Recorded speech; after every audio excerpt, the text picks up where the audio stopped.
Hi verse, போன வீடியோவில் நந்தினி சரிஞ்சு கீழே விழும்போது சந்திரன் போய் பிடிக்கிறதோட பார்த்துருந்தோம். இதுக்கப்புறமேட்டு என்ன நடக்குங்க இந்த வீடியோவில் பார்ப்போம். சந்திரன் நந்தினி கூப்பிட்டு பார்க்குறாரு. ஆனால் அவங்க எதிர்க்கவே இல்லை. யாரோ இவங்களுக்கு மயக்கம் மருந்து கொடுத்துருப்பாங்க போல இருக்கு அப்படின்னு சொல்கிறாரு. அந்த நேரத்தில் நந்தினியும் அந்த பால் எனக்கு மறுபடியும் வேணும் அப்படிங்கிறாங்க. உடனே சந்திரன் சுற்றி முற்றி பார்த்துட்டு தன்னோட தாடி மீசையும் எடுத்துட்டு நந்தினியை அங்கேருந்து தூக்கிட்டு போகிறாரு. நீ மறுபடியும் பால் வேணும் அப்படின்னு சொல்லிட்டு, நீ இங்கே என்ன பண்ற அப்படின்னு சந்திரனை பார்த்து கேக்குறாங்க. நான் மயான பூமிக்கு போயிட்டு வந்தேன், எனக்கு கொஞ்சம் கூட பயம் இல்லை. என்னை தூக்கிட்டு நீ எங்க போற, இறக்கி விடு, நான் நடந்து வரேன் அப்படின்னு நந்தினி சொன்ன உடனே வாய மூடு அப்படின்னு சந்திரன் கோவப்பட்டு சொல்றாரு நந்தினி பார்த்து. எது கேட்ட நந்தினி சந்திரனை பாக்குறாங்க. உடனே ஆசிரமம் போற வரைக்கும் நீ வாயே திறக்காம கம்முன்னு வரணும் அப்படின்னு சந்திரன் சொல்றாரு. சந்திரன் கோவத்தை பார்த்த நந்தினி, சிறு வயதுல இருந்து நீ இப்படித்தானா, யாரும் உனக்கு சிரிக்கிறதுக்கு கத்து கொடுக்கலையா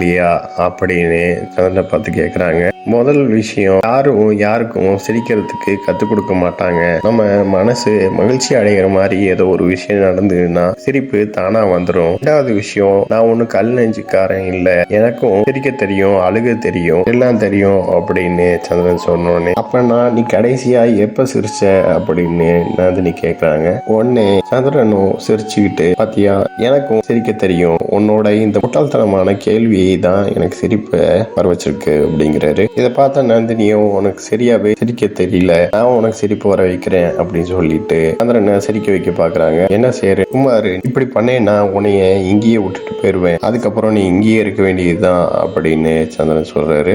கேட்ட நந்தினியும், நீ ஒரு அப்பாவி சந்திரா, நீ என்னைய இந்த வனத்திலேயே விட்டுட்டு போயிருவியா, என்னைய பத்தி என்ன நினைச்சிட்டு இருக்க, எனக்கு ஏதோ ஆயிரும்னு நினைக்கிறியா, எனக்கு எதுவுமே ஆகாது, ஏன்னா என்னோட தந்தை வர்றாரு அப்படின்னு நந்தினி சொல்றாங்க. இதை கேட்ட சந்திரனும் உடனே பாக்குறாரு நந்தினிய. தந்தையார் ஒரு செய்தி அனுப்பி இருக்காரு, அவர் வர்றாராமா. அமைதியா பேசிட்டு இருந்த சந்திரன் நந்தினி சொல்றத கேட்ட உடனே கோபமாயி, இந்த செய்தி யார் உனக்கு சொன்னது அப்படின்னு கேக்குறாரு. நந்தினி, செய்தி சொன்னாங்க, உண்மைதான், நம்ம மகதத்துக்கு திரும்பி போகும்போது கோயில் வழியா போகணுமா, அங்க தந்தையார் காத்துட்டு இருக்காரு, உன்னை கொண்டு வருவாரு அப்படின்னு நந்தினி போதையில ஒளறி உண்மையை சொல்லிடுறாங்க. இது ஒவ்வொரு விஷயத்தையும் கேட்ட சந்திரன் கோவப்பட்டு யோசிக்கிறாரு. உன்னையே வதம் செஞ்சிருவாரு, உன்னிட்ட இப்ப நேரமும் இல்ல, அதனாலதான் இப்ப உன்கிட்ட சொல்றேன், பாவம் சந்திரா நீ அப்படின்னு நந்தினி சொல்லிட்டு இருக்காங்க. விஷயத்த கேட்டு நீ சிரிக்கணும்னு சொல்லிட்டு நந்தினி போதையில சிரிச்சிட்டு இருக்காங்க.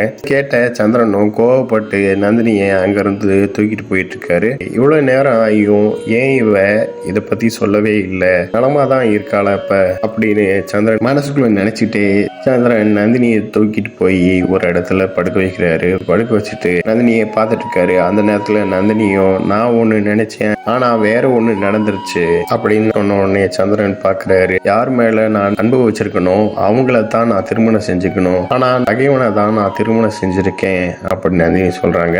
இதை கேட்ட சந்திரன், அன்பு வாழ்க்கையில நிலையற்றது அப்படிங்கிறாரு. அன்பு தான் வாழ்க்கையோட அர்த்தமே அப்படின்னு நந்தினி சொல்றாங்க. சந்திரனும் இல்லைங்கிற மாதிரி தலையாட்டுறாரு. அந்த நேரத்துல, உனக்கு இது புரியாது, ஊற்று அப்படின்னு சொல்லிட்டு சந்திரனை பக்கத்துல படுக்க வச்சுக்கிறாங்க நந்தினி. இதோட இந்த எபிசோட் முடியுது. நெக்ஸ்ட் எபிசோட்ல பார்க்கலாம். இந்த சேனல் சப்ஸ்கிரைப் பண்ணுங்க, பெல் பட்டனை பிரஸ் பண்ணுங்க, லைக் பண்ணுங்க, ஷேர் பண்ணுங்க. தேங்க்யூ.